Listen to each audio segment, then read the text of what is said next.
Thank you, Mr. Speaker. I rise today to pay tribute to the men and women of the Washington National Guard, including the members of the 81st Combat Brigade team who recently returned from an overseas deployment in Iraq. I want to thank the entire Washington State delegation who have all co-sponsored this resolution in honoring this unit for their service to our state and to our country. Throughout the nation, hundreds of thousands of men and women in the Guard and Reserves serve our country. Over the last 8 years, we have asked more of them than anybody could have possibly imagined, and every single time they have answered that call at great personal sacrifice. These are men and women who have lives, they have other jobs, they have families, and it is highly unpredictable when they're going to be called up and asked to serve, and yet they always respond. It is critical to the safety and security of our country that they do this, and they do it with great courage, dedication, and they honor our country by our service. In my home state, various elements of the Washington National Guard have been deployed over that time period, overseas in Iraq and Afghanistan, but also we must remember that the Guard and Reserve service here at home as well. We have had numerous emergencies in the state of Washington during that time period that the Guard and Reserve have helped us out, as well as having them deployed across the country in places like Katrina during when the hurricane hit in Louisiana. They were called upon to do that. Their service continues for all of us in the state and across the country. Most recently, the 81st Brigade Combat Team, led by Colonel Ronald Caprell and Command Sergeant Major Robert Sweeney, just completed their second 12-month deployment to Iraq. The brigade primarily engaged in convoy security, force protection, provincial reconstruction, and base operations missions around Iraq during their year-long deployment.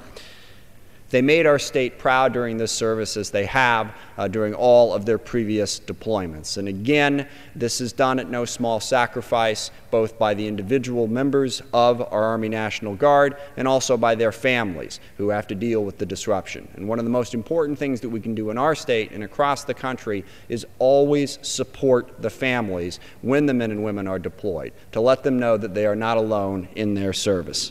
Their deployment was highly successful, honored by all who watched them serve.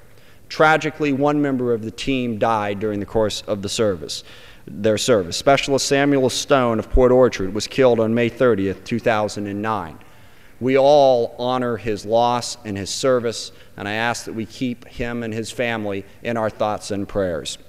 And the National Guard serves our state and our country in ways that most of us are unaware of, but it is absolutely critical to the security of our country. With our all-volunteer force, it simply could not function without men and women who are willing to take on this dual responsibility, to continue in their civilian lives, but also make themselves available for service whenever they are called. And they do not know when that is going to be.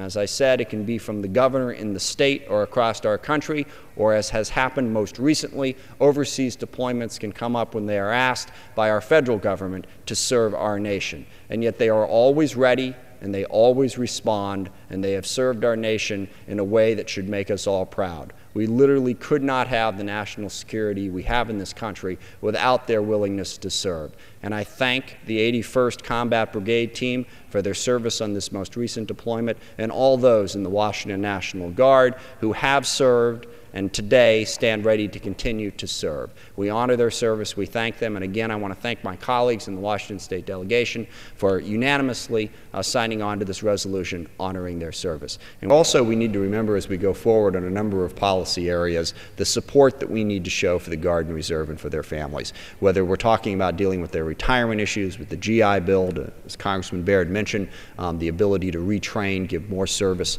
to the men and women who serve in the Guard and Reserve, anything we can do to support them and make it easier and more possible for them to continue to serve, and as Brian mentioned, to make sure that their employers continue to employ them and work with them, we need to do in this House as we work not just on these resolutions, but on the legislation that offers that support that is so critical to the men and women who serve in the Guard and Reserve and to their families. And with that, I urge passage and yield back the balance of my time.